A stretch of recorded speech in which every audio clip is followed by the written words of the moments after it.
Hello and welcome to Bhanu's Corner. இன்னைக்கு ஒரு Nagercoil special sweet recipe தான் நம்ம பார்க்க போறோம். இத சமீபத்துல நீயா நானா ஷோல கூட நீங்க பார்த்திருப்பீங்க. அதுதாங்க எங்க ஊரு கல்யாணங்கள்ல பால் பாயசத்துக்கு கூட சாப்பிடுற நாகர்கோயில் ஸ்பெஷல் போலி ரெசிபி. நாகர்கோயில் போலியோட சிறப்பே அது ரொம்ப லேசா உள்ள பூரணம் இருக்கிறதே தெரியாத அளவுக்கு இருக்கும். போலியும் ரொம்ப மிருதுவா மஞ்சள் கலர்ல அவ்வளவு சுவையா இருக்கும்.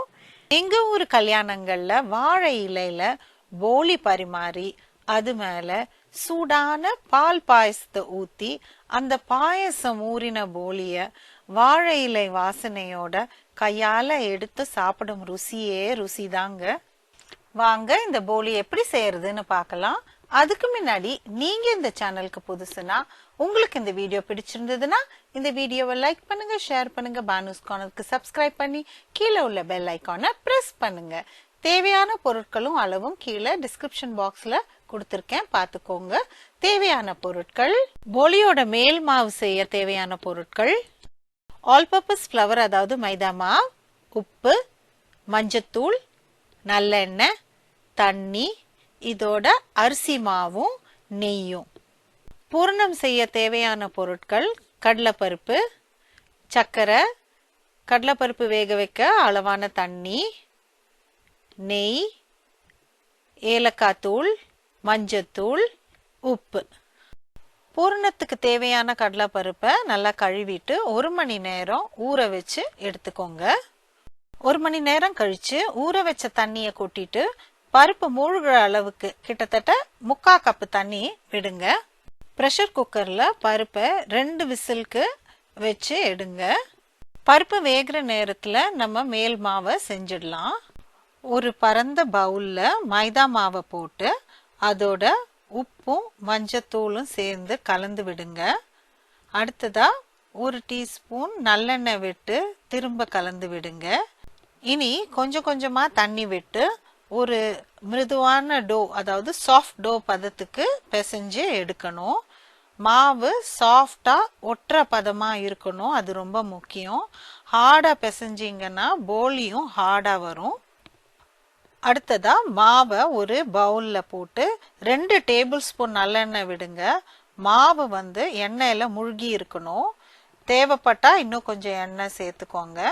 மேலே விட்டுருக்கிற எண்ணெயை நம்ம அப்புறமா எடுத்துடலாம். இது தோசைக்கோ அடைக்கோ நம்ம பயன்படுத்திக்கலாம். மாவு எண்ணெயில ஊறினா நல்லா சாஃப்டா வரும். இப்ப நம்ம மாவை மூடி வச்சிடலாம். குறைஞ்சது 1 மணி நேரமாவது மாவு ஊறணும்.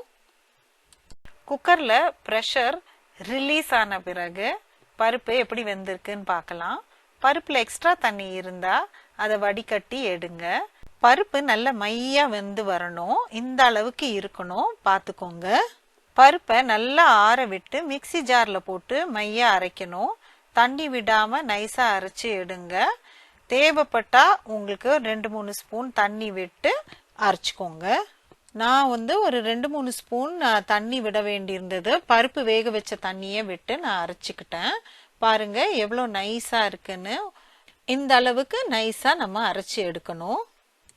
அரைச்ச பருப்பை ஒரு பவுல்ல டிரான்ஸ்ஃபர் பண்ணி எடுத்துக்கலாம். பூரணம் செய்ய ஒரு நான்ஸ்டிக் கடாய் இல்லைன்னா நல்லா பழக்கப்படுத்தின ஒரு கடாயில அரைச்ச பருப்பை போட்டு உப்பு, சீனி, மஞ்சத்தூள் சேர்த்துக்கோங்க. மிதமான சூட்ல பூரணத்தை கிளறி விடுங்க. சர்க்கரை கரைஞ்சு பூரணம் இலகி வரும்.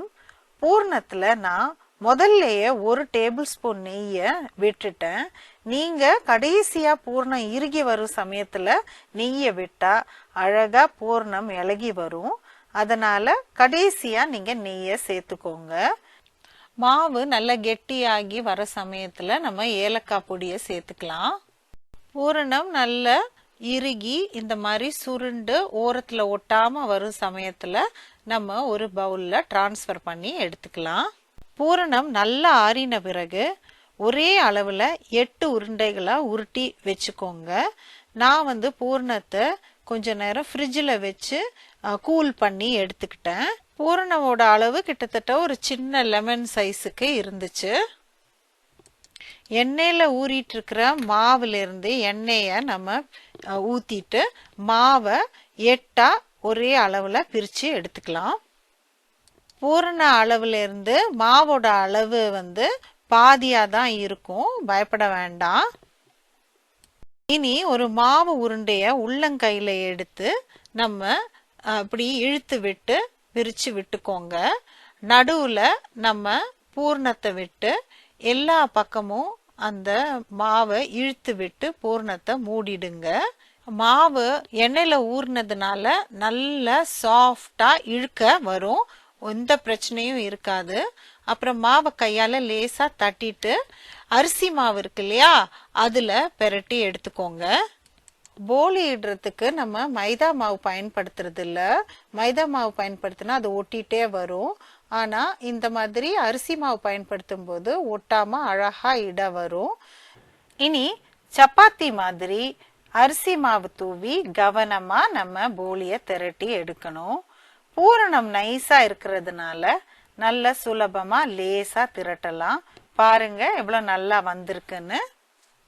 பொதுவா போலி இல்லைன்னா இந்த புரன் போலிக்கு நம்ம வெல்லம் தான் பயன்படுத்துவோம். ஆனா நாகர்கோயில் கேரளா சைட்ல எல்லாம் அவங்க இந்த போலிக்கு சீனி தான் பயன்படுத்துவாங்க, அதாவது சர்க்கரை தான் பயன்படுத்துவாங்க. தேவைக்கேற்ப நீங்க அரிசி மாவிட்டு நல்லா லேசா தட்டி எடுத்துக்கோங்க. இப்ப பாத்தீங்கன்னா போலிய நல்லா லேசா இட்டிருக்கேன், இந்த அளவுக்கு லேசா இட வரும். இப்போ நம்ம போலிய சுட்டு எடுக்கலாம். அதுக்கு ஒரு தவாவை மீடியம் ஹீட்ல சூடு பண்ணி போலிய போடுங்க. ஒரு பக்கம் வெந்து இந்த மாதிரி எழும்பி வரும்போது போலிய திருப்பி போடுங்க.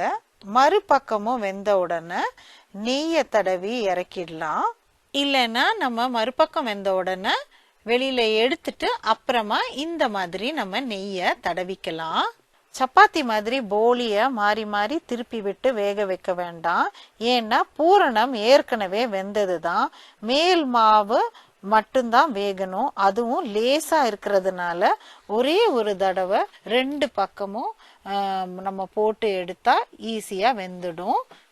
பொதுவா இந்த போலியில ஒரு பிரவுன் ஸ்பாட் கூட இருக்காது.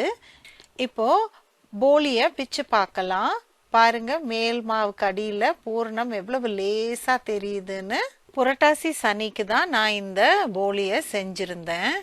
1/2 கப்பு மாவு, 1/2 கப்பு கடலைப்பருப்பு, 1/2 கப்பு சர்க்கரை, இந்த அளவுக்கு 8 போலி வந்ததுங்க. நீங்களும் இந்த போலிய செஞ்சு பாருங்க. போலியோட நான் ஜவ்வரிசி சேமியா பால் பாயசமும் செஞ்சிருந்தேன். அப்படியே எங்க ஊரு கல்யாணத்துல சாப்பிட்டா மாதிரி இருந்துச்சு. நீங்களும் இந்த தீபாவளிக்கு போலியும் பால் பாயசமும் செஞ்சு அசத்துங்க. உங்களுக்கு இந்த வீடியோ பிடிச்சிருந்ததுன்னா லைக் பண்ணுங்க, ஷேர் பண்ணுங்க, பானுஸ் கார்னருக்கு சப்ஸ்கிரைப் பண்ணி கீழே உள்ள பெல் ஐகானை பிரஸ் பண்ணுங்க. அடுத்த வீடியோல சந்திப்போம். தேங்க்யூ, பாய்.